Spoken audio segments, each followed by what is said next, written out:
Hello friends, welcome to easy GK tricks. Easy GK ট্রিক্সের পরিবারে তোমাদের সকলকে জানাই স্বাগত। আমরা চলে এসেছি নতুন একটা ভিডিও নিয়ে। তোমরা জানো যে তোমাদের একটা ফ্রি ব্যাচ আমরা লঞ্চ করেছি আমাদের এই ইউটিউব চ্যানেলে, সেটা হচ্ছে লক্ষ্য ফাউন্ডেশন ব্যাচ। তো লক্ষ্য ফাউন্ডেশন ব্যাচের অলরেডি তোমরা ইতিহাসের ক্লাস শুরু হয়েছে। ইতিহাসের ক্লাস এখনও যারা তোমরা দেখোনি তারা অবশ্যই এই ভিডিওর চ্যানেলে গিয়ে বা প্লেলিস্টে গিয়ে কিন্তু ইতিহাসের প্রথম ক্লাসটা দেখে নাও। আর আমরা এখন শুরু করতে চলেছি জিওগ্রাফিকে নিয়ে। এখন আমরা জিওগ্রাফি শুরু করব। এখানে কমপ্লিট জিওগ্রাফি পড়ানো হবে। কমপ্লিট জিওগ্রাফি তোমাদের আপকামিং সমস্ত এক্সামের জন্য, যেমন ডাব্লিউবিপি, কেপি, ডাব্লিউবিপিএসসি যে কোনো এক্সাম, রেল, ডাব্লিউবিসিএস সমস্ত পরীক্ষার জন্য কিন্তু এই ভিডিও খুব ইম্পর্ট্যান্ট হতে চলেছে। এবং এর বাইরে কিন্তু তোমরা দেখবে এর মধ্যে থেকেই সমস্ত কোশ্চেন আসছে। তো তোমরা ভিডিওটা শেষ পর্যন্ত দেখো, চ্যানেলটাকে সাবস্ক্রাইব করো, ভিডিওটাকে লাইক করো এবং বন্ধুদের মধ্যে শেয়ার করে দাও। তো চলো ভিডিওটা শুরু করা যাক। তো আজকে আমরা এই জিওগ্রাফির মধ্যে প্রথম যেটা শিখব, প্রথম যেটা জানবো, সেটা হচ্ছে আমাদের সৌরজগৎ সম্বন্ধে, আমাদের সোলার সিস্টেম সম্বন্ধে। তো আমাদের এই সোলার সিস্টেমে কি রয়েছে, আমাদের এই সোলার সিস্টেমের মধ্যে কি রয়েছে, কিভাবে আমাদের সোলার সিস্টেম সৃষ্টি হলো, কেন এই সোলার সিস্টেম থেকে আমাদের পৃথিবী কিভাবে উৎপত্তি হলো, ঠিক আছে, সূর্যের অবস্থান কেমন, বা কোনো একটা ইউনিভার্স কি, সমস্ত কিছু কিন্তু আমরা আলোচনা করব এই ভিডিওর মধ্যে। তো ভিডিওটা একটু লম্বা হতে পারে, তোমরা ভিডিওটা স্কিপ না করে পুরোটা দেখো এবং ভিডিওটাকে লাইক করো। আচ্ছা, ভিডিওর আগে আমি একটু বলে দিই, সেটা হচ্ছে যে আমাদের এই যে লেখাগুলো থাকবে, যে নোটসটা থাকবে, সেটা ইংলিশের ওপর লেখা থাকবে, কিন্তু আমি সমস্তটা এক্সপ্লেন করব। তো তোমরা প্রথমে আগে আমার কথার শোনার দিক থেকে বেশি চেষ্টা করবে, তারপর সেগুলো তোমরা সেখান থেকে তোমরা নিজেরা নোটস তৈরি করে নিতে পারো, বা সেখান থেকে তোমরা কিন্তু পড়ে নিতে পারো। তো আমাদের এই সৌরজগৎ সম্বন্ধে দেখো, আমরা সৌরজগৎ সম্বন্ধে আমরা এই ছবিটা দেখে থাকি, যেখানে আমাদের সূর্য রয়েছে এবং সূর্যকে কেন্দ্র করে বিভিন্ন গ্রহ, বিভিন্ন উপগ্রহ সমস্ত কিন্তু ঘুরতে থাকে। তো এখান থেকে আমরা জানি যে সৌরজগতের কতগুলো গ্রহ আছে, হ্যাঁ ঠিক আছে। তো গ্রহর সাথে সাথে কিছু তাদের উপগ্রহ রয়েছে, কিছু অ্যাস্ট্রয়েড রয়েছে, সমস্ত কিছু কিন্তু আমাদের যেগুলো আছে সেটা হচ্ছে সৌরজগতের আন্ডারে বা সৌরজগতের আন্ডারে। তাহলে আমরা যদি এখানে দেখি, তাহলে আমরা সৌরজগতের মধ্যে কিন্তু 8টি গ্রহ দেখতে পাবো। কি কি? বুধ বা মার্কারি, শুক্র বা ভেনাস, আর্থ বা পৃথিবী, মার্স অথবা মঙ্গল, জুপিটার, বৃহস্পতি, স্যাটার্ন, শনি এবং ইউরেনাস ও নেপচুন। এই 8টি গ্রহ আমরা দেখে থাকি। তো চলো এবার আস্তে আস্তে আমরা শুরু করে দিই যে পুরো আমাদের ইউনিভার্সটা কি সেটা থেকে শুরু করব, এবং পুরো বেসিক লেভেল থেকে শুরু করে একদম ডিপ লেভেল পর্যন্ত গিয়ে কিন্তু আমরা এটা কমপ্লিট করব। তো তোমরা ভিডিওটার সাথে যুক্ত থাকো এবং ভিডিওটাকে লাইক করো ও চ্যানেলটাকে সাবস্ক্রাইব করো। প্রথমে দেখে নেব ইউনিভার্স কি।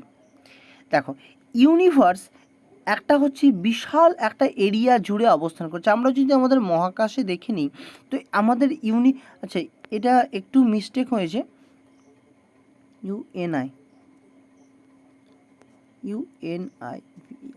ইউনিভার্স। তো এই ইউনিভার্সটা কি? ইউনিভার্সের মধ্যে অনেকগুলো গ্যালাক্সি রয়েছে। গ্যালাক্সি কি? গ্যালাক্সি হচ্ছে যেমন যেটার মধ্যে অনেকগুলো নক্ষত্র থাকবে, ঠিক আছে, সেটাকে আমরা গ্যালাক্সি বলবো। নক্ষত্র এবং তাদের সাথে উপগ্রহ, গ্রহ, তারপরে কিছু অ্যাস্ট্রয়েড, সমস্ত কিছু যেটা থাকবে সেটা হচ্ছে একসাথে আমরা গ্যালাক্সি বলবো। এবং যেখানে এই গ্যালাক্সিগুলোকে একসাথে থাকবে প্রায় 100 বিলিয়ন গ্যালাক্সি, এবং একটা গ্যালাক্সির মধ্যে কিন্তু 100 বিলিয়ন অফ স্টার থাকবে। সেটা হচ্ছে আমাদের ইউনিভার্স। তাহলে ইউনিভার্স কি? একটা ইউনিভার্সের মধ্যে 100 বিলিয়ন অফ গ্যালাক্সি থাকে, এবং একটা গ্যালাক্সির মধ্যে কিন্তু 100 বিলিয়ন অফ স্টার থাকে। আমরা স্টাডি অফ ইউনিভার্স বলতে কি বোঝা হয়? স্টাডি অফ ইউনিভার্স হচ্ছে স্টাডি অফ ইউনিভার্স কি? স্টাডি অফ ইউনিভার্সকে বলা হয় কসমোলজি। মোস্ট ইম্পর্টেন্ট প্রশ্ন, অনেকবার পরীক্ষায় এসছে, এটা হ্যাশট্যাগ ইম্পর্টেন্ট আমরা করে নিতেই পারি, যে স্টাডি অফ ইউনিভার্সকে কি বলা হয়? স্টাডি অফ ইউনিভার্সকে বলা হয় কসমোলজি। আচ্ছা, আমাদের যে ইউনিভার্সের ডায়ামিটার কত? না 10⁸ লাইট ইয়ার্স, 10⁸ লাইট। তাহলে এই যে লাইট ইয়ার কথাটা আছে এখানে, লাইট ইয়ার শব্দটা কিসের জন্য ইউজ হয়? আর হচ্ছে একটা ডিস্ট্যান্সের পরিমাপের ক্ষেত্রে, ডিস্ট্যান্স বা দূরত্বের পরিমাপের ক্ষেত্রে কিন্তু লাইট ইয়ার এটি ইউজ হয়। তো এই যে ইউনিভার্সের মধ্যে কী কী রয়েছে? ইউনিভার্সের মধ্যে গ্যালাক্সি রয়েছে, স্টার রয়েছে, প্ল্যানেটস রয়েছে, স্যাটেলাইট রয়েছে, বিভিন্ন ধূমকেতু রয়েছে। তো এই পুরো মিলে কিন্তু ইউনিভার্স তৈরি হচ্ছে। আচ্ছা, এবার ইউনিভার্স যে তৈরি হলো, ইউনিভার্স তৈরির পিছনে বা কীভাবে ইউনিভার্সটা অরিজিন হলো সেই বিষয়ে কিন্তু অনেক রকম থিওরি রয়েছে। সেই থিওরিগুলোর কে প্রবক্তা সেটা কিন্তু জানাটা একটু ইম্পর্টেন্ট, যার মধ্যে বিগ ব্যাং থিওরি সবথেকে most important. Big bang theory যেটা হচ্ছে সবথেকে রিসেন্ট থিওরি, এই থিওরির জনক বলা হয় জর্জ ল্যামাত্রেকে। কিন্তু বিগ ব্যাং শব্দটা প্রথম ইউজ করেছিল Fred whale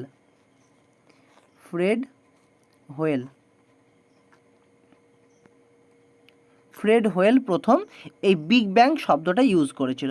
steady state theory Thomas গ্লড এবং হারমান ভ্যান্ডি এটি প্রবক্তা ছিলেন। পালসেটিং ইউনিভার্স থিওরি যেটা দিয়েছিলেন অ্যালান সুন্ডাস, এবং ইনফ্লেন্টারি থিওরি যেটা দিয়েছিলেন আমাদের অ্যালেন গুথ। তো এখানে একটা যেটা আমরা বলে দিয়েছি, লাইট ইয়ারটা কি? লাইট ইয়ারটা একটা ইয়ারের মধ্যে কতটা ডিস্ট্যান্স ট্রাভেল করে লাইটটা, সেটাকে আমরা লাইট ইয়ার, একটা ডিস্ট্যান্স মেজারমেন্টের ক্ষেত্রে কিন্তু আমরা লাইট ইয়ারকে ইউজ করে থাকি। তো এরপরে যে ইম্পর্টেন্ট একটা থিওরির মধ্যে আমরা চলে আসি, সেটা হচ্ছে big bang theory. Big bang theory কার সম্বন্ধে বলে? এটি খুব ইম্পর্টেন্ট প্রশ্ন, যে বিগ ব্যাং থিওরি কার সম্বন্ধে বলে?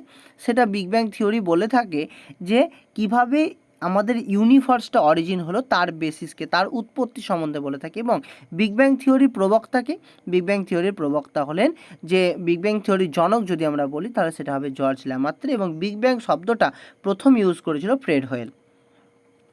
তো বিগ ব্যাং থিওরি কি বলছে?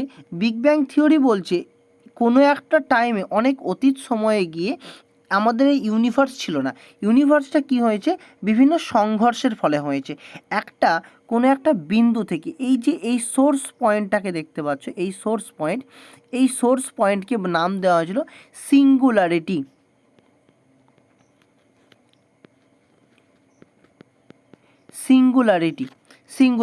এই যে সিঙ্গুলারিটিটা কি? সিঙ্গুলারিটি হচ্ছে এই যে একটা পয়েন্ট, এই পয়েন্টে হঠাৎ করে একটা এক্সপ্লোশন হয়েছিল। এই এক্সপ্লোশনের ফলে কি হয়েছে? একটা এক্সপ্লোশনের ফলে সেখানে কিন্তু একটা কেমিক্যাল রিয়াকশন ঘটে, এবং ধীরে ধীরে আমাদের এই বর্তমান যে ইউনিভার্স, এই ইউনিভার্সের সৃষ্টিটা ঘটে।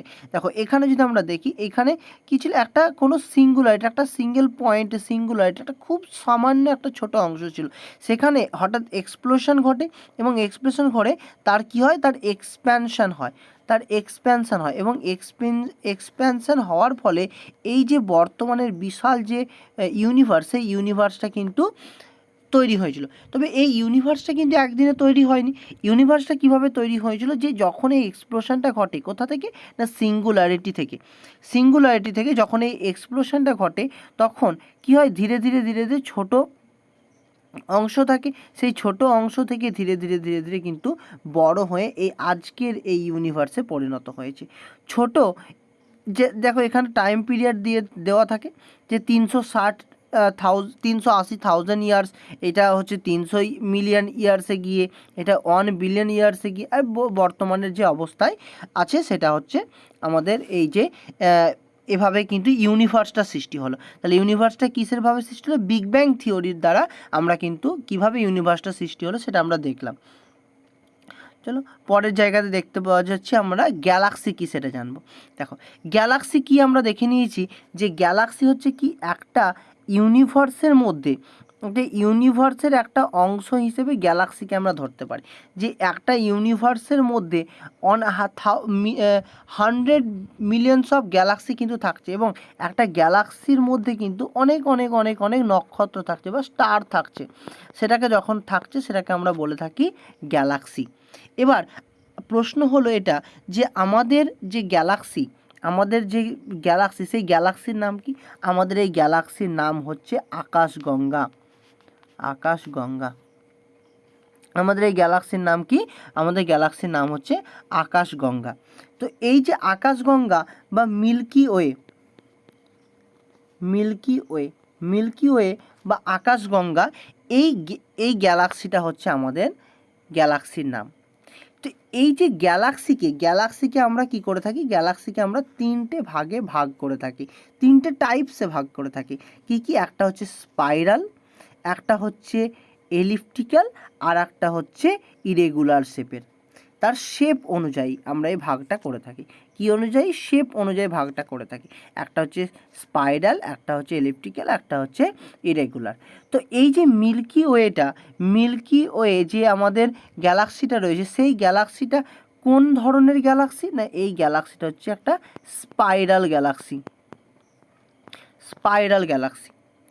আচ্ছা, যে আমরা যে দেখেছি, যদি আমরা আকাশগঙ্গা সার্চ করে দেখি বা আকাশগঙ্গার বা আমাদের স্পাইরাল গ্যালাক্সি হিসেবে যদি আমরা মিল্কি ওয়েকে দেখি, তো আমরা এরকম ধরনের একটা চক্রাকার আবর্তনের মধ্যে কিন্তু আমরা দেখতে পাই।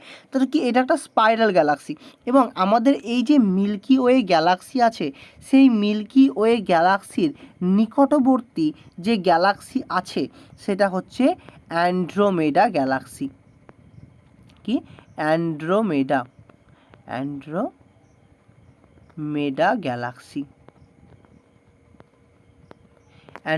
গ্যালাক্সি, যেটা হচ্ছে আমাদের নিকটবর্তী আমাদের যে গ্যালাক্সি তার সবচেয়ে নিকটবর্তী গ্যালাক্সি হচ্ছে অ্যান্ড্রোমেডা গ্যালাক্সি। তো এটা আমরা জানলাম যে আমাদের গ্যালাক্সি সম্বন্ধে। চলো পরে আমরা দেখে নিই আমাদের সোলার সিস্টেমের মধ্যে চলে আসি। আমাদের সোলার সিস্টেম কি হচ্ছে, যে সোলার সিস্টেমের মধ্যে যদি আমরা দেখি, আমাদের সোলার সিস্টেমটা কার পার্ট? আমাদের সোলার সিস্টেমটা হচ্ছে এই যে মিল্কি ওয়ে গ্যালাক্সি, সেই মিল্কি ওয়ে গ্যালাক্সির একটা পার্ট, যেটাকে আমরা আকাশগঙ্গা বলে থাকি। সেটা কারকে? না, আমাদের এই সোলার সিস্টেমটা। আচ্ছা, আমাদের এই সোলার সিস্টেমের মধ্যে কি রয়েছে? আমাদের সোলার সিস্টেমের মধ্যে একমাত্র একটা স্টার রয়েছে। কটি স্টার রয়েছে? স্টার একটা। তার নাম কি? তার নাম হচ্ছে সূর্য বা সান। সেটা হচ্ছে আমাদের একমাত্র স্টার। তাহলে আমাদের এই সোলার সিস্টেম বা আমাদের এই যে সোলার সিস্টেম, আকাশগঙ্গা সোলার সিস্টেম বা মিল্কি ওয়ে সোলার সিস্টেম কী নিয়ে গঠিত? না, মিল্কি ওয়ে সোলার সিস্টেমটা গঠিত হয়েছে সূর্যকে নিয়ে, তার 8টা প্ল্যানেটসকে নিয়ে, এবং মুন, অ্যাস্টেরয়েড, কিছু কমেটস বা ধূমকেতু এবং মেটেরয়েডসকে নিয়ে কিন্তু গঠিত হয়েছে। যারা কি করে? যারা এই সূর্যকে কেন্দ্র করে কিন্তু কি করে? ঘুরতে থাকে। সূর্যকে কেন্দ্র করে ঘুরতে থাকে। তারা হচ্ছে এই যে সোলার সিস্টেমের কিন্তু অংশ। দেখো, এই সোলার সিস্টেমের মধ্যে এই ছবিতে আমরা যদি দেখে নিই, তাহলে এখানে আমরা কি দেখতে পাচ্ছি? এটা একটা আমাদের সূর্য। এটা কি? এটা হচ্ছে একটা আমাদের স্টার, একমাত্র স্টার যেটা আমাদের সোলার সিস্টেম, সেটা হচ্ছে সূর্য। এবং সূর্যকে কেন্দ্র করে বুধ, শুক্র, সূর্যকে কেন্দ্র করে কি হচ্ছে? সূর্যকে কেন্দ্র করে কিন্তু বুধ, শুক্র, পৃথিবী, মঙ্গল, বৃহস্পতি, শনি, ইউরেনাস, নেপচুন এগুলো কিন্তু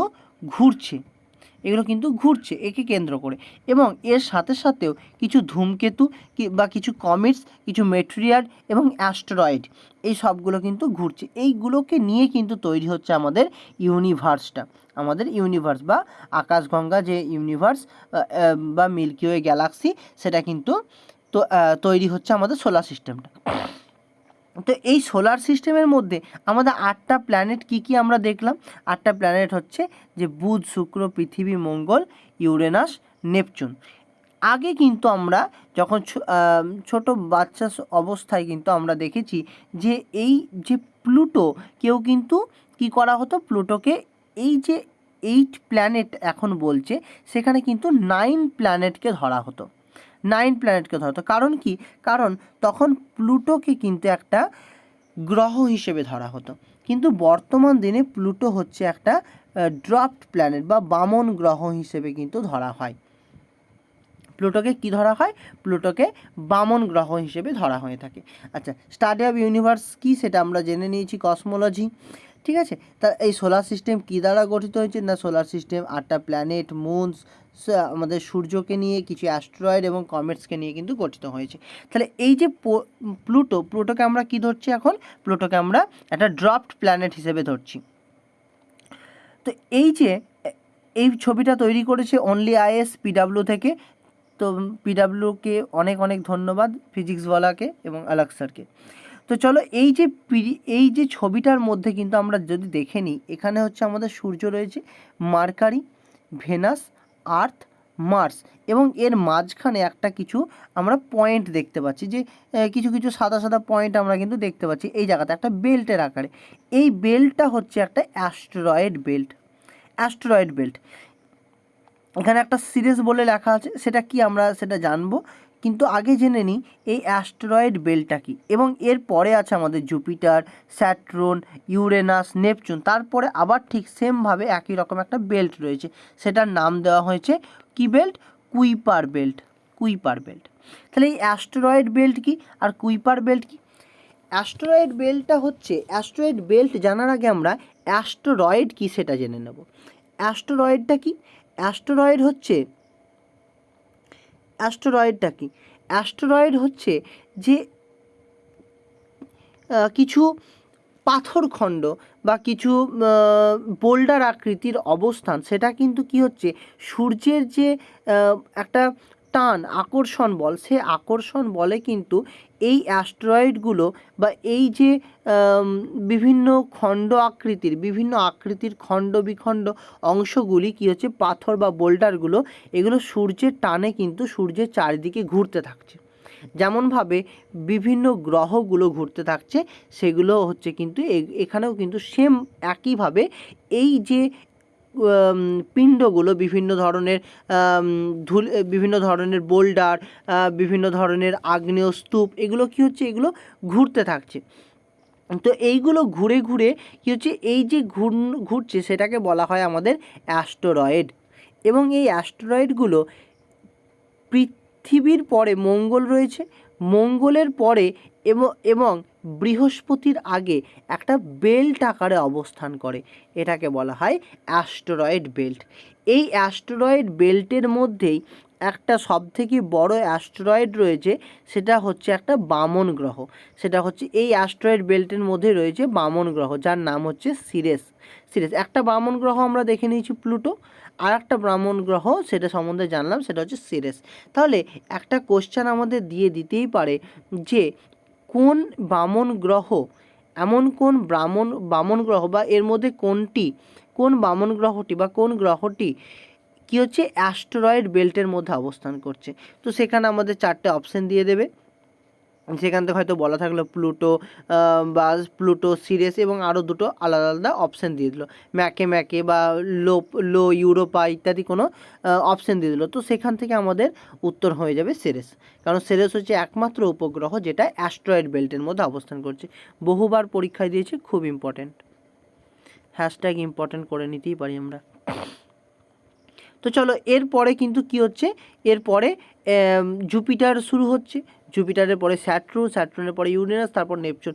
সেমভাবে এই যে অ্যাস্টেরয়েড বেল্টটা যেটা কাছে অবস্থান করছে, যে প্রস্তরখণ্ডগুলো, সেটাকে আমরা বললাম অ্যাস্টেরয়েড বেল্ট। এর প্লুটোর ঠিক পরে বা নেপচুনের পরে কি হচ্ছে, এই অ্যাস্টেরয়েডগুলো একটু দূরে অবস্থান করছে, দিয়ে একটা বেল্ট আকৃতির অবস্থান তৈরি করছে, সেটাকে বলা হয় কুইপার বেল্ট।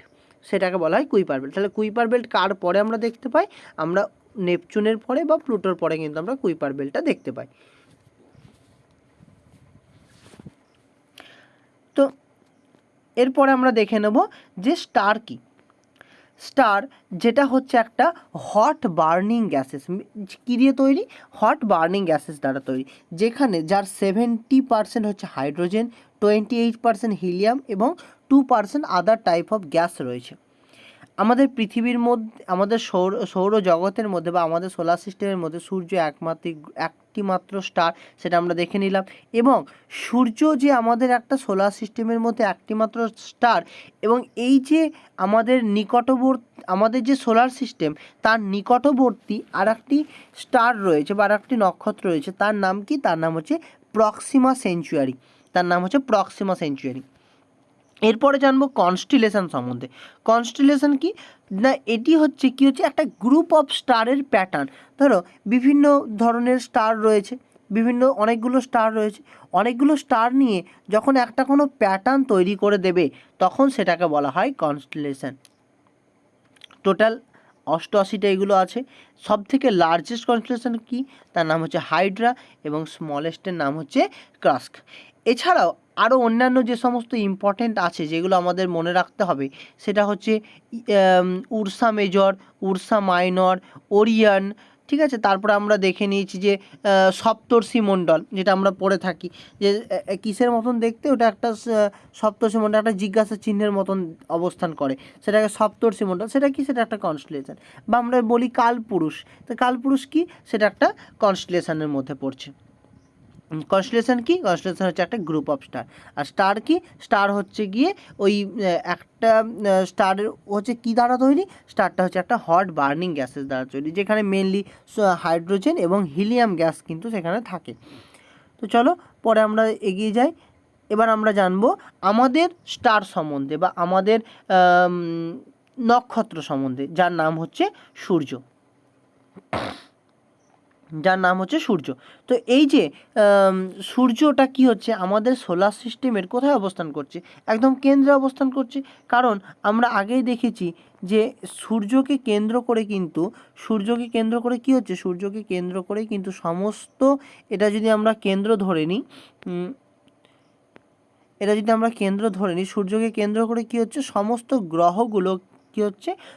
গ্রহগুলো কিন্তু ওকে রাউন্ডে রাউন্ডে পাক দিচ্ছে। তো সূর্য আমাদের কোথায় রয়েছে? আমাদের স্টার সূর্য, সেটা রয়েছে কোথায় না? সেন্টার, সোলার সিস্টেমের সেন্টারের মধ্যে রয়েছে। এবং এই সূর্যই হচ্ছে কিন্তু আমাদের পৃথিবীতে বা সোলার সিস্টেমের যে সোর্স অফ হিটের একমাত্র আনলিমিটেড সোর্স, সেটা হচ্ছে সূর্য। তো এই যে তাহলে এটা কি আমাদের পৃথিবী থেকে এই সূর্য কত দূরে অবস্থান করছে? পৃথিবী থেকে সূর্য, এগুলো হচ্ছে একটা নর্মাল ফ্যাক্টস, এই ফ্যাক্টসগুলোকে আমাদের জানাটা প্রয়োজন। পৃথিবী থেকে প্রায় 150 মিলিয়ন কিলোমিটার দূরে কিন্তু অবস্থান করছে। তারপরে পৃথিবী থেকে এই যে আমরা যদি দেখে নিই, যদি আমরা ছবি আঁকার মাধ্যমে দেখে নিই, যে এখানে আমাদের যদি সূর্যটা অবস্থান করছে, আমাদের এখানে যদি সূর্যটা থাকে, তাহলে সূর্যকে কেন্দ্র করে কি হচ্ছে? সূর্যকে কেন্দ্র করে কিন্তু অন্যান্য যে সমস্ত গ্রহগুলো, প্রথমে বুধ, অন্যান্য যে সমস্ত গ্রহগুলো সেগুলো কিন্তু ঘূর্ণায়মান অবস্থায় রয়েছে। এখানে হয়তো বুধ আছে, তারপরে হলো শুক্র, তারপর পৃথিবী,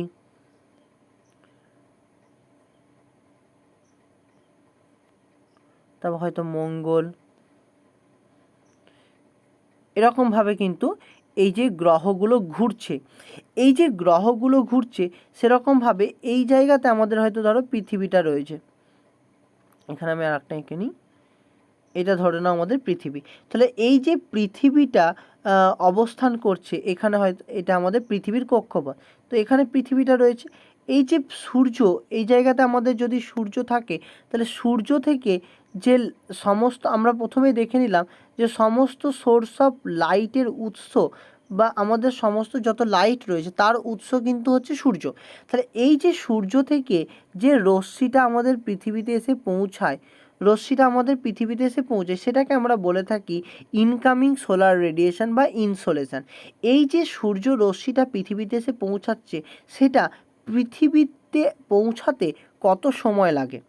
খুব ইম্পর্ট্যান্ট কোশ্চেন না, এইটা পৃথিবীতে পৌঁছাতে সময় লাগে 8.5 মিনিট বা 8 মিনিট, 8.5 মিনিট সময় কিন্তু এটা লেগে থাকে। 8 মিনিট 30 সেকেন্ড বা 8.5 মিনিট সময় কিন্তু লাগে সূর্য থেকে পৃথিবীতে আলোটা পৌঁছাতে। আচ্ছা, সূর্যের মধ্যে তাহলে কী ধরনের গ্যাস রয়েছে? সূর্যের মধ্যে হিলিয়াম গ্যাস রয়েছে, সূর্যের মধ্যে হাইড্রোজেন গ্যাস রয়েছে, এবং যে সূর্যের মধ্যে তাহলে এইগুলো হচ্ছে খুব ইম্পর্ট্যান্ট একটা বিষয়, যেগুলো আমাদের জানাটা প্রয়োজন। আচ্ছা,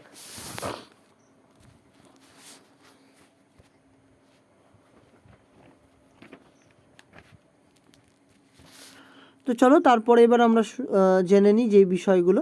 আচ্ছা, সূর্যের মধ্যে আমরা আর কয়েকটা জিনিস জেনে নেব, যে সূর্যের বিভিন্ন লেয়ার রয়েছে। সূর্যকে যদি আমরা কেন্দ্র থেকে শুরু করি, এটা যদি আমাদের সূর্য হয়, তাহলে সূর্যের এইটা কেন্দ্র। তো এই কেন্দ্র পরিপৃষ্ঠ থেকে কেন্দ্র পর্যন্ত কিন্তু অনেকগুলো লেয়ার রয়েছে, যার মধ্যে আমরা কিন্তু আউটার লেয়ার যেটা আমাদের এই বাইরের পরত, আউটার লেয়ার, সে আউটার লেয়ারকে আমরা কি বলে থাকি? করোনা বলে থাকি। আউটার লেয়ারকে আমরা কিন্তু করোনা বলে থাকি। এটা করোনা ভাইরাস নয়, কিন্তু এটাকে হচ্ছে করোনা বলে থাকি আমরা। তো এই যে করোনা, সেই করোনাটা হচ্ছে কি? সেই করোনাটা হচ্ছে আমাদের ভিজিবল পার্টসের মধ্যে থাকছে। এবার এই করোনাটা কিন্তু ভিজিবল কখন হয়? এই করোনাটা ভিজিবল হয় যখন টোটাল এলিপসিটা হয়, অর্থাৎ পূর্ণ আমরা যখন সূর্যটা দেখতে পাই, তখন কিন্তু এই করোনার পোর্শনটা দেখতে পাই। আর এই যে সূর্যের সারফেস এরিয়া, সেই সারফেস এরিয়ার টেম্পারেচার 6000 ডিগ্রি সেন্টিগ্রেডের কাছাকাছি কিন্তু হয়ে থাকে। এবং পৃথিবীর যে সূর্যের যে কেন্দ্র, সেই কেন্দ্রেতে গিয়ে কিন্তু তাপমাত্রাটা অনেক বেশি হয়ে থাকে, অনেক বেশি হয়ে থাকে, প্রায় 1.5 কোটির তাপমাত্রার কাছাকাছি হয়ে থাকে। তো এই যে সূর্য সম্বন্ধে আমরা যেটা জানলাম, এরপরে আমরা কিছু জিনিস জানবো, সেটা হচ্ছে সূর্যের বিভিন্ন অংশগুলো। যে সূর্যের যেটা সবথেকে কেন্দ্র অংশ, সেটাকে আমরা বলে থাকি কোর জোন, সেটাকে আমরা বলে থাকি কোর। এরপরে আমরা বিভিন্ন জোনে ভাগ করে থাকি, এটা হচ্ছে যেমন করোনা বাইরের পার্ট, ঠিক আছে, ফটোস্ফিয়ার, ক্রোমোস্ফিয়ার, এবং এটা হচ্ছে একটা ট্রানজিশন রিজিয়নের ভাগ করে থাকি। তাহলে এবার এর সাথে সাথে কী হচ্ছে, দুটো সানস্পট রয়েছে, সেটা হচ্ছে একটা হচ্ছে উমব্রা, একটা পেনুমব্রা। উমব্রা কি? যেটা হচ্ছে একটা ডার্ক স্পট, সেটাকে আমরা উমব্রা বলে থাকি, এবং পেনুমব্রা যেটা হচ্ছে তুলনামূলক কম ডার্ক স্পটসের মধ্যে কিন্তু রয়েছে। তো চলো নেক্সট আমরা দেখে নিই। আচ্ছা,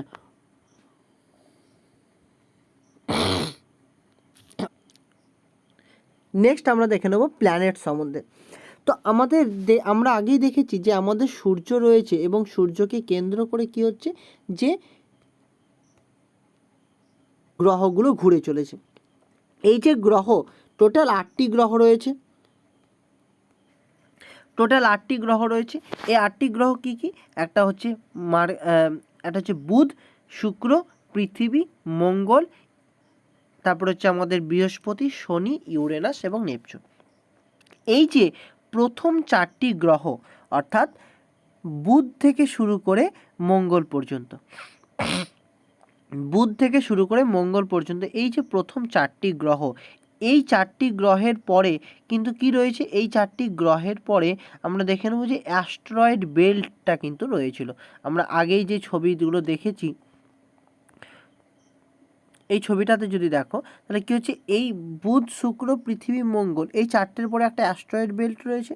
তারপরে বৃহস্পতি, শনি, ইউরেনাস, নেপচুন 4টে গ্রহ রয়েছে। তারপরে কুইপার বেল্ট রয়েছে।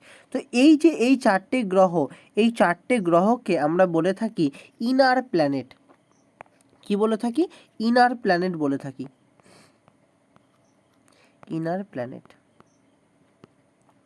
বা টেরিস্ট্রিয়াল প্ল্যানেট কিন্তু আমরা বলে থাকি। আর এই বাকি 4টে গ্রহকে আমরা আউটার প্ল্যানেট বা জোভিয়ান প্ল্যানেট কিন্তু বলে থাকি।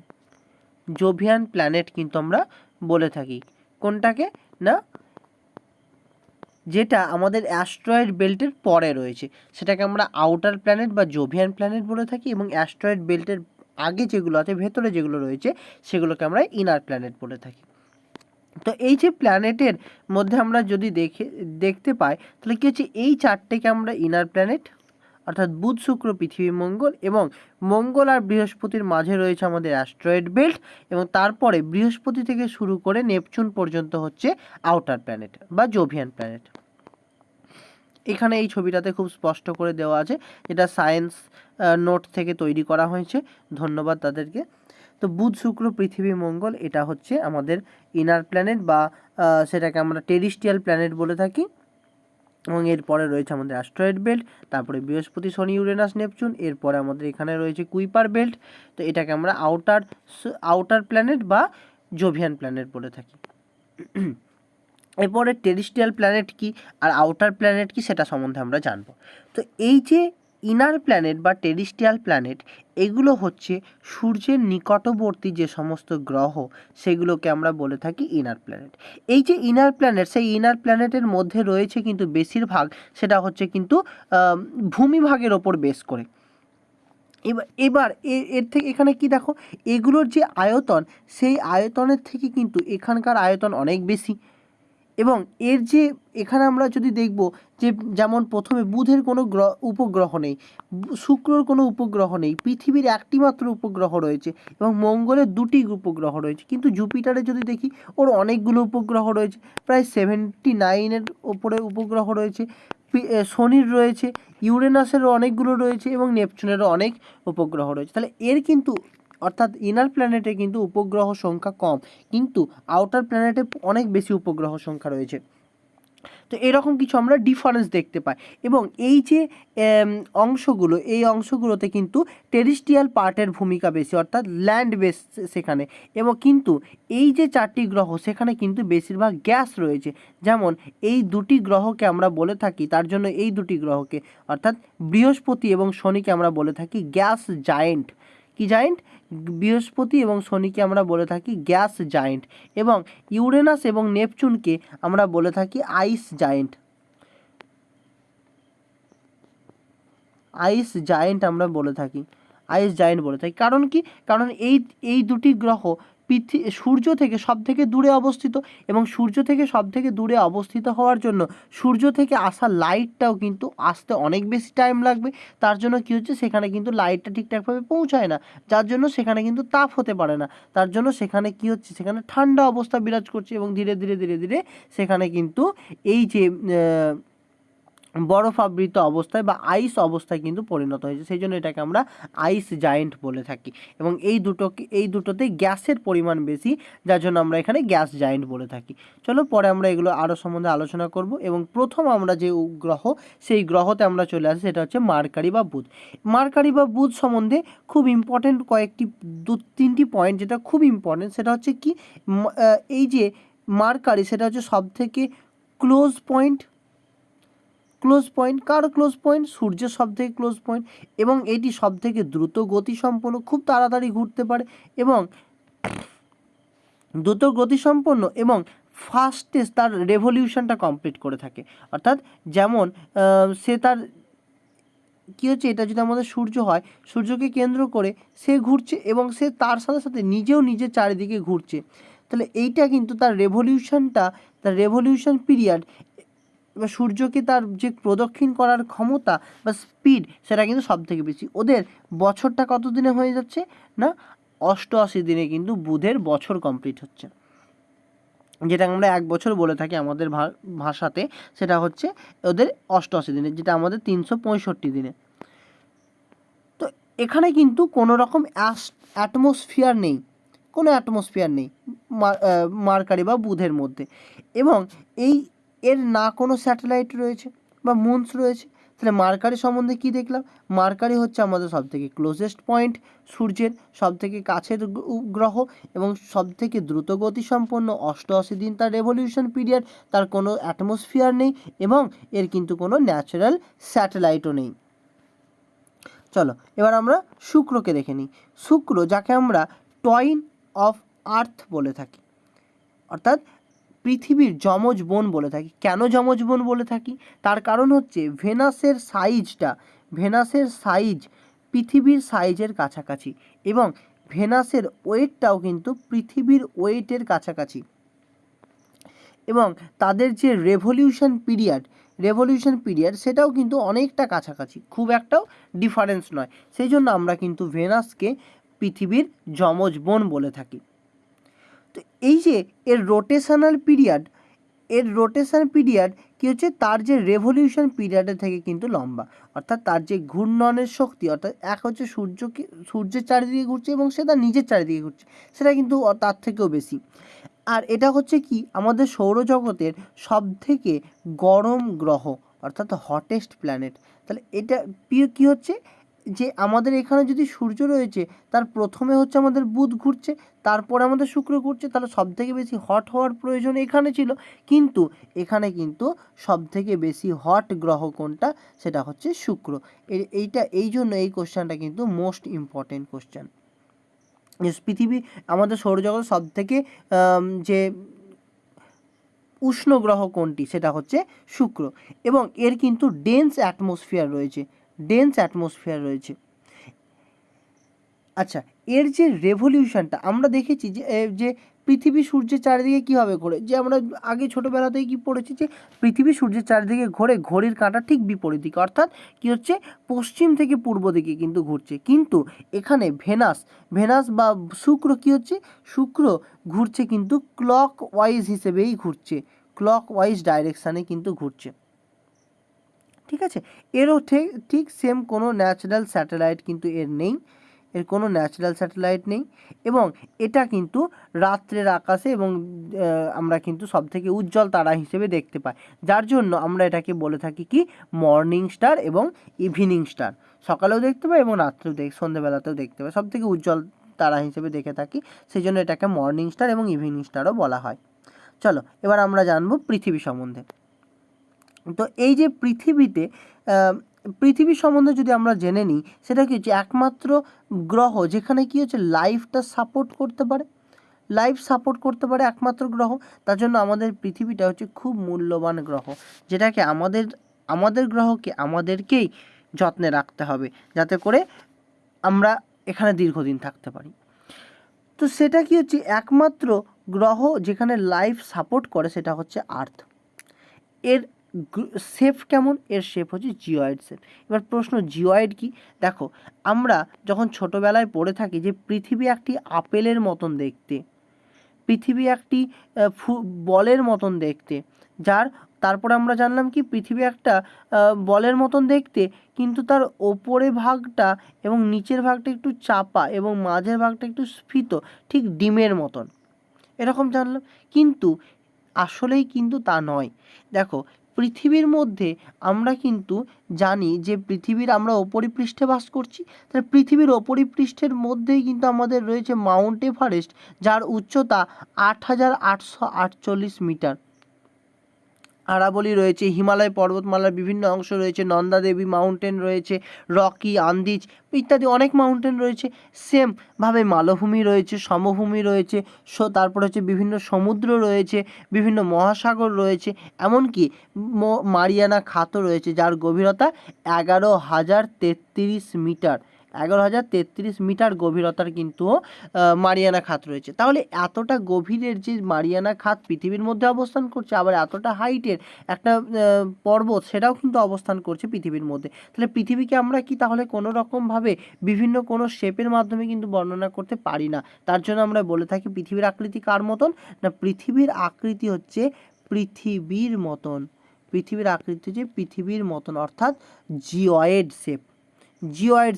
শেপ বা অবলিকাল স্ফিরয়েড আমরা বলে থাকি।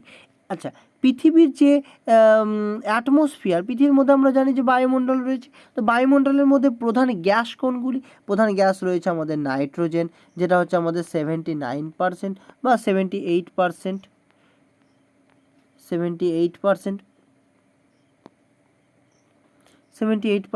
নাইট্রোজেন রয়েছে। তারপরে রয়েছে আমাদের অক্সিজেন, সেটা হচ্ছে 21% অক্সিজেন রয়েছে। তারপরে আমাদের আর্গন রয়েছে এবং 0.9% এবং হচ্ছে কার্বন ডাই অক্সাইড রয়েছে CO2, যেটা 0.036%, সেটা হচ্ছে কার্বন ডাই অক্সাইড রয়েছে। তাহলে এই গ্যাস চারটি হচ্ছে প্রধান গ্যাস, এছাড়া আরও অনেক রকম গ্যাস রয়েছে। তো এইটা হচ্ছে কি আমাদের পৃথিবী একমাত্র লাইফ সাপোর্ট করতে পারছে, যার শেপ হচ্ছে জিওয়েড। বিভিন্ন অ্যাটমসফিয়ারের মধ্যে যে গ্যাসগুলো রয়েছে, nitrogen, hydrogen, oxygen, carbon dioxide etcetera, ঠিক আছে। এখান থেকে সূর্য থেকে যে রশ্মিটা আসতে সময় লাগে, সেটা 8.5 মিনিটের কাছাকাছি বা 8 মিনিট 16 সেকেন্ড সময় লাগে। এর ডেনসিটি কত, মোস্ট ইম্পর্টেন্ট কোশ্চেন, যে আর্থের ডেনসিটি কত না 5.51 গ্রাম পার সেমি কিউব। ডেনসিটি সবসময় কিউবিক এককে প্রকাশ করা হয়, কিউবিক এককে, তার জন্য কি হচ্ছে 5.51 গ্রাম পার সেমি কিউব হচ্ছে এর ডেনসিটি। এবং এটাকে আমরা কি বলে থাকি, ওয়াটারি প্ল্যানেট বা ব্লু প্ল্যানেট বলে থাকি। কেন ব্লু প্ল্যানেট? তার কারণ পৃথিবীর মধ্যে আমরা জানি, পৃথিবীকে যদি আমরা 4 ভাগ ধরে নিই, তাহলে 4 ভাগের মধ্যে 3 ভাগ জল এবং 1 ভাগ স্থল রয়েছে। তাহলে ওপর থেকে দেখে কিন্তু জলের কালার নীলের জন্য কিন্তু পৃথিবীকে নীল গ্রহ বা ব্লু প্ল্যানেট বলা হয়ে থাকে। এবং পৃথিবীর নিজের অ্যাক্সিসে ঘুরতে কিন্তু সময় লাগে 23 ঘন্টা 56 মিনিট 46 সেকেন্ড। যেটা হচ্ছে আমাদের একদিন হয়, সেটা হচ্ছে পৃথিবী নিজের অক্ষের চারিদিকে কিন্তু এক পাক কমপ্লিট করবে, সেটাকে বলা হয় পৃথিবীর একটা দিন বলা হয়। 23 ঘন্টা 56 মিনিট 46 সেকেন্ড, যেটাকে আমরা 24 ঘন্টা হিসেবে ধরে নিই। এবং পৃথিবী সূর্যের চারিদিকে ঘুরতে কিন্তু সেটা সময় লাগে 365 দিন 6 ঘন্টা, 365 দিন টাইমটা লাগে। এটাকে আমরা কিন্তু 1 বছর হিসেবে ধরে নিই, 1 ইয়ার হিসেবে। এবং পৃথিবীর একটা মোস্ট ইম্পর্টেন্ট কোশ্চেন, সেটা হচ্ছে ওজোন লেয়ার কোথায় রয়েছে না আর্থের অ্যাটমসফিয়ারের মধ্যে রয়েছে ওজোন লেয়ার। ওজোন লেয়ারটা অ্যাটমসফিয়ারের কোন লেয়ারে রয়েছে না স্ট্র্যাটোস্ফিয়ারের মধ্যে রয়েছে। আমরা যখন ক্লাইম্যাটোলজি আলোচনা করব তখন কিন্তু এই আর্থের অ্যাটমসফিয়ার সম্বন্ধে আমরা জানবো। তো আর্থের অ্যাটমসফিয়ারের স্ট্র্যাটোস্ফিয়ার স্তরের মধ্যে কিন্তু ওজোন লেয়ারটা আছে। ওজোন লেয়ারটা কি হয়, সূর্য থেকে আগত যে সমস্ত ইউভি রেডিয়েশন, সেই ইউভি রেডিয়েশন থেকে কিন্তু আমাদেরকে প্রোটেক্ট করে। এবং পৃথিবীর একমাত্র যেটা ন্যাচারাল স্যাটেলাইট, সেটা হচ্ছে মুন বা চাঁদ, সেটা হচ্ছে পৃথিবীর একমাত্র ন্যাচারাল স্যাটেলাইট।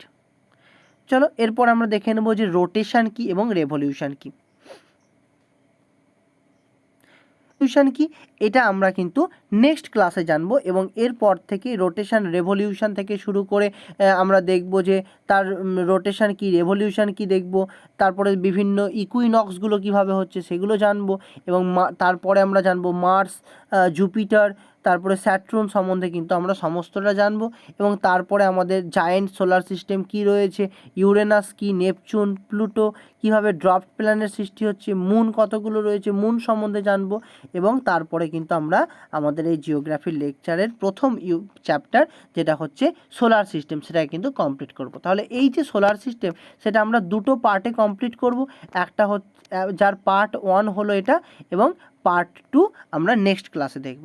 তো চলো তোমরা চ্যানেলটাকে সাবস্ক্রাইব করে নাও, ভিডিওটাকে লাইক করো এবং বন্ধুদের সাথে শেয়ার করে দাও, এবং তোমরা চ্যানেলের সাথে যুক্ত থাকে এবং এই লক্ষ্য ফাউন্ডেশন ব্যাচের সাথে যুক্ত থাকে, যাতে করে যেখান থেকে তোমাদের কমপ্লিট প্রিপারেশন হবে। এবং খুব শীঘ্র এখানে সমস্ত বিষয়ের ক্লাসটা শুরু হতে চলেছে। 2-1 দিন টাইমটা অবশ্যই লাগছে, আমরা বুঝতে পারছি, কিন্তু খুব শীঘ্রই কিন্তু এখানে আমরা জিওগ্রাফি, হিস্ট্রি তো অলরেডি শুরু করে দিয়েছি, এর সাথে সাথেও কিন্তু আরও অন্যান্য যে সমস্ত সাবজেক্টগুলো রয়েছে এবং রিজনিংয়ের সাথেও অঙ্ক, এগুলো কিন্তু আমরা শুরু করতে চলেছি। তো তোমরা চ্যানেলটাকে সাবস্ক্রাইব করো এবং ভিডিওটাকে লাইক করে দাও ও বন্ধুদের সাথে শেয়ার করে দাও। Thanks to all of you.